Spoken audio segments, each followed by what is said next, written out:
Arriva Trains Wales was the train operating company responsible for operating train services in Wales and the Borders from 2003 until October the 14th, 2018, a period of 15 years, and replaced the previous operators comprising Valley Line Trains, Central Trains, Wessex Trains, Northern Rail and First Great Western. By the end of the franchise, it was the dominant train operator, with Great Western, Virgin and Cross Country operating some services. This video looks at some of the contrasting features of the lines operated by ATW, an operator more tolerated than loved by its users. Despite the original contract won by ATW having no specific target for passenger growth, the number of passengers increased from approximately 20 million in 2003 to 30.45 in 2017, a growth of 152%. The network map of Arriva Trains Wales services takes account of the geography of Wales and also shows the impact of the beaching cuts of the 1960s. We begin our look at ATW lines in the far west of Pembrokeshire at Fishguard, the Great Western Railway dream of establishing a transatlantic port. Today the track has been singled and there are no run-round facilities. There are only 2 sailings a day to Cork, and rail passenger numbers are falling rapidly as shown here. Another West Wales branch leads to Pembroke Dock. Class 153312 waits to head back to Carmarthen. The third branch in Pembrokeshire is that to Milford Haven. Run-round facilities still exist here. Passenger numbers have also fared well, up 162% over 15 years. Carmarthen, and all trains reverse here. Passenger numbers are up by 143%, almost matching the ATW average of 152% growth. The first large settlement in West Wales is Swansea. The present station dates from 1934.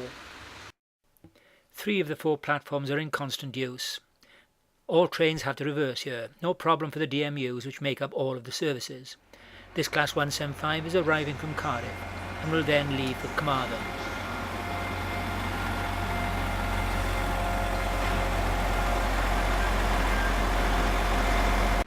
Trains are generally well used, and Swansea is the 4th busiest station in Wales. 4 services a day run from Cardiff to Llanelli, and here we see a Class 158 leaving on the 1240 service to Llanelli.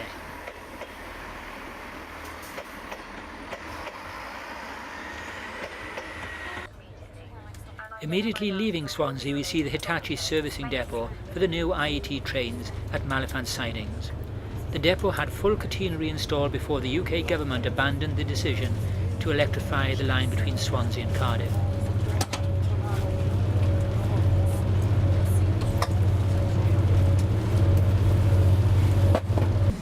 The old depot of Landor was closed in 2008 as the long-serving HSTs were replaced by the Hitachi 800 units. Bridgend is the junction for lines to Maesteg and for the Vale of Glamorgan line. The service from Maesteg runs to Gloucester and is worked by Class 158s.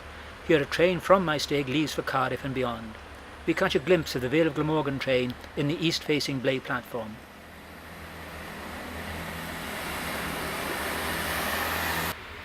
The Maesteg branch is single track with a manually operated signal box at Tondy. Tokens are still exchanged in the traditional way. Here a train arrives at Tondy from Maesteg and exchanges the token.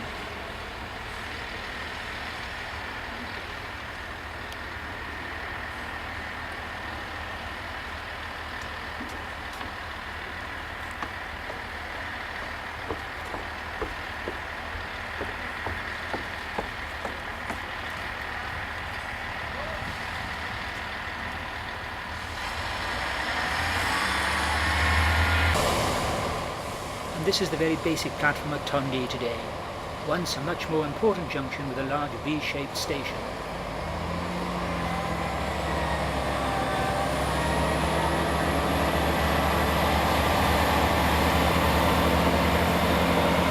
Moving to the Vale of Glamorgan line, a Class 150 heads across the Porthkerry Viaduct, located between Roost and Barry, on an eastbound train. And here is the junction of the Vale of Glamorgan line with the original Barry railway line at Barry itself. The Vale of Glamorgan line heads off to the left, and the line to Barry Island curves sharply to the right. The number of passengers using Barry has increased to 27% less than the average figure for the ATW network, passengers using the large free car park at Barry Docks instead.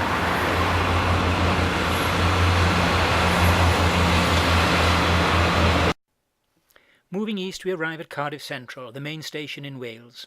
A number of commuter lines merge at Cardiff. Arriva's headquarters is located in Penarth Road, Cardiff, close to Cardiff Central Station. Cardiff Central Station has been described as a rarity among stations, as it is a complete work of proto-Art Deco. It displays in great prominence the name of the company responsible for its existence, the Great Western Railway. But its best feature is immediately inside, with a concourse in pure Art Deco design, complete with Art Deco lights. From a rooftop view we see all 8 platforms, plus 2 through freight roads. A Class 142 and 143 train for Barry Island enters the new Platform 8, while in Platform 2 a Class 175 waits to depart for Holyhead. First Great Western operate 3 services into Cardiff. The trains between Taunton, Bristol and Cardiff, seen here arriving at Platform 3, and in the background the service to London Paddington. And thirdly, the service seen here from Portsmouth Harbour, which is approaching Cardiff Central. And Virgin Cross Country operate Class 170 DMUs between Cardiff and Nottingham. About 80% of services into Cardiff Central are operated by Arriva Trains Wales, and of those all but one are DMUs, such as this Class 150 arriving from Ebbw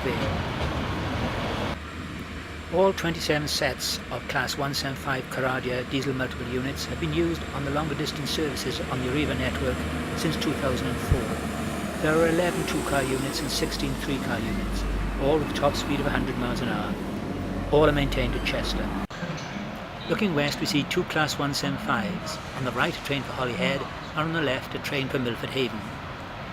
The lines are now signalled for bidirectional running, and an EWS Class 66 runs through the former down freight line with a load of steel from Port Talbot.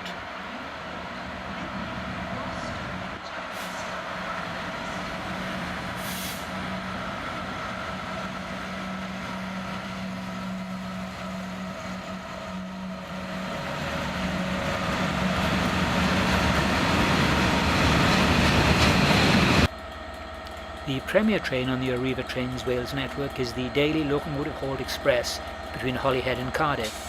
Introduced in 2008, it boasts an excellent full dining service for first-class passengers. Today the train is hauled by a Class 67 locomotive, on this occasion one of the Royal locomotives, seen here at Cardiff Central.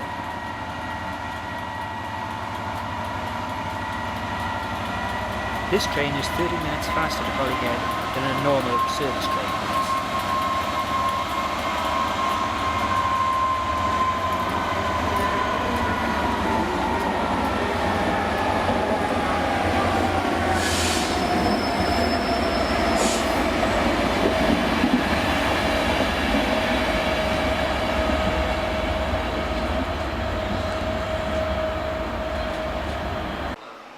A sight common at Cardiff Central for 40 years, but now no longer, is this high-speed train arriving from London Paddington.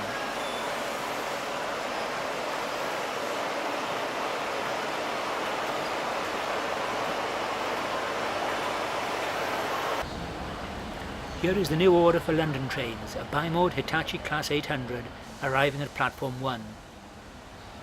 These trains usually comprise 2 5-car sets.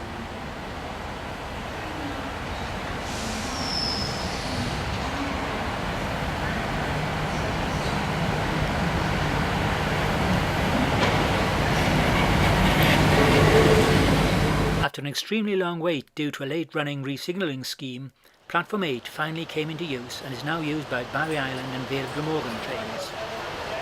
Galwyn, Grangetown, Cogan, Eastbrook, Dinas Powys, Tregatw, Doced Barry, Barry ac Ynys y Barry.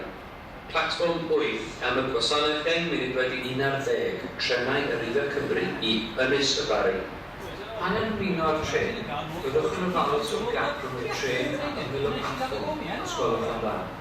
The next train to arrive at Platform 8 will be 11:10 Arriva Trains Wales service to Barry Island.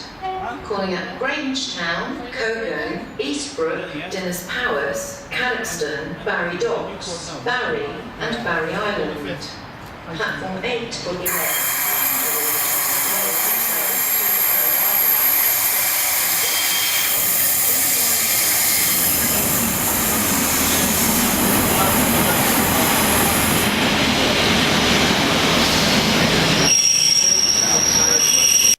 Cardiff Bay line is operated mainly as a shuttle service using Class 153s between Cardiff Queen Street and Cardiff Bay. Almost 1.25 million passengers enter and leave Cardiff Bay station every year, making it the 6th most used station in Wales, and all move by single car Class 153s.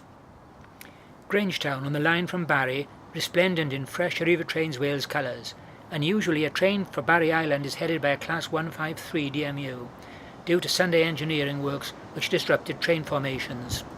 Passenger numbers at this station have fallen by 66% since 2004, the second greatest fall of any station on the ATW network. Between Grangetown and Cardiff Central we get a passing view of ATW's main DMU depot, adjacent to the old Cardiff Canton local shed. Moving into the Cardiff Valleys we stop at Treforest, where passenger numbers have increased to 809,000 entries and exits, thanks to the growth in student numbers at the University of South Wales.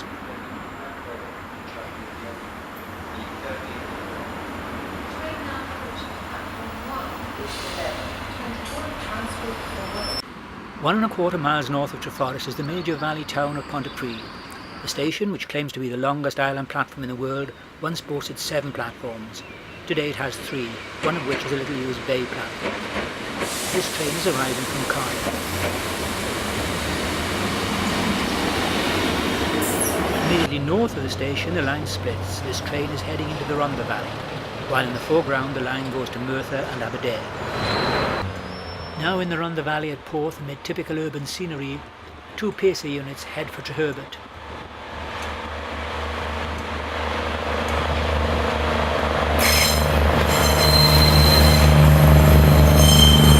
Moving east we arrive at the Ebble Vale branch, reopened in 2008 as part of the regeneration of the Ebble Valley following the closure of the steelworks in 2002.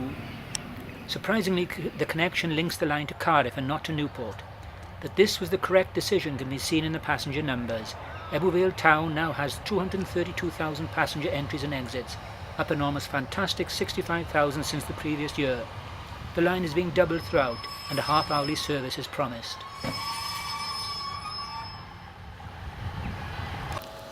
Ebble Vale station is unique in that it has a funicular railway to connect the station to the higher up town.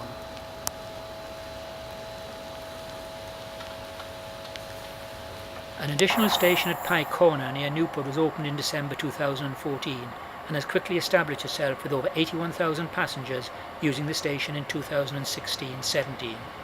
A direct line to Newport is promised by 2021.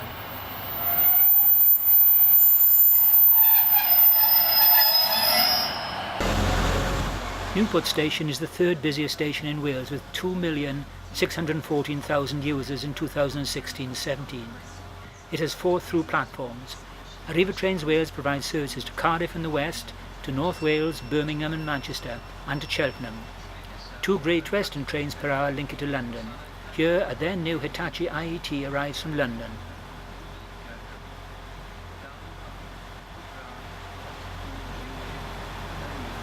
Soon after leaving Newport, the line to the northwest leaves at Maindee West Junction and heads to Shrewsbury, North Wales and Manchester.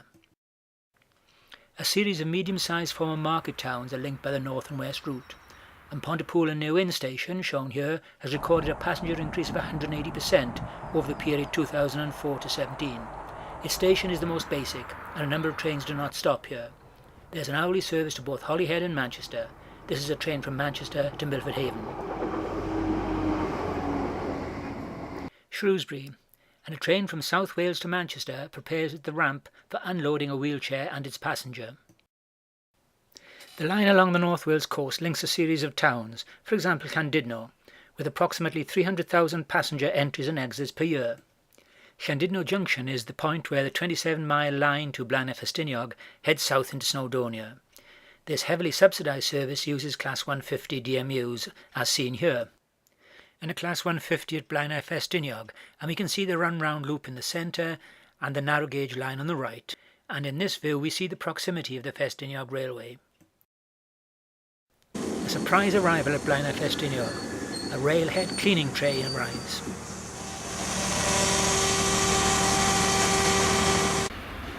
Back on the main line at Bangor, a Class 158 from Birmingham International Airport arrives on a train for Holyhead.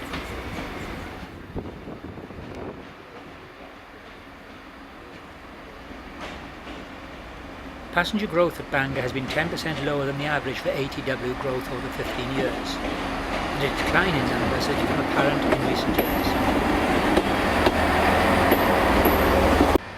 Inside the train shed at Holyhead, a Class 158 waits to return to Birmingham. Most ATW trains use this platform seen here.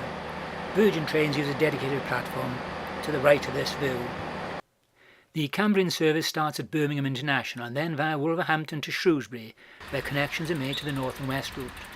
The line then heads across the mountainous mid-Wales section to Machynlleth, where trains usually divide, 2 cars heading for Aberystwyth and 2 for the longer route to Pwllheli. In this instance, there's a variation from the norm. The train arriving in Machynlleth is a 2-car 158 for Aberystwyth. The 158 in the siding will provide a good connection onwards to all stations to Pwllheli.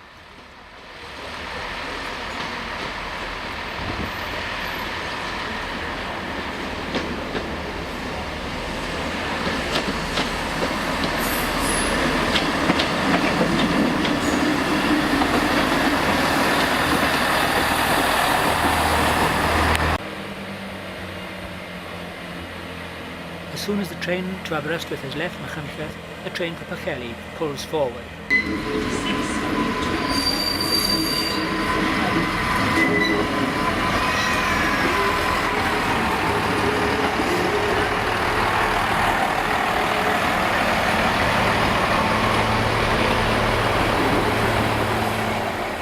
Passenger growth at Machynlleth over the 15 years of Arriva's tenure has exactly matched the Arriva average of 153%.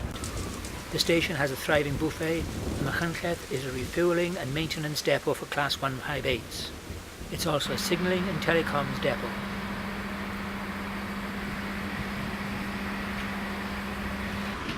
Aberystwyth still has an almost original Great Western Railway station, built in 1927, and has a fully sprung dance floor on the first floor. Its former 5 platforms are now reduced to 1. It has run-round facilities. The roof canopy supports have remarkably fine decoration. The former concourse has been converted into a well-patronised restaurant, and passenger growth has matched the overall ATW average.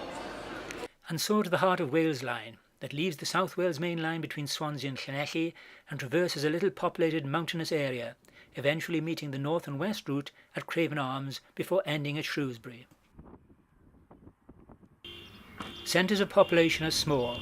Llandovery station, seen here, serves a population of only 2,000, and numbers are slowly falling. Local support for the Heart of Wales line is extremely high, and Llandovery even has the support of the Prince of Wales. There are 4 through services each weekday, all normally provided by a single car Class 153. Here at Llandovery, 1 passenger awaits the train.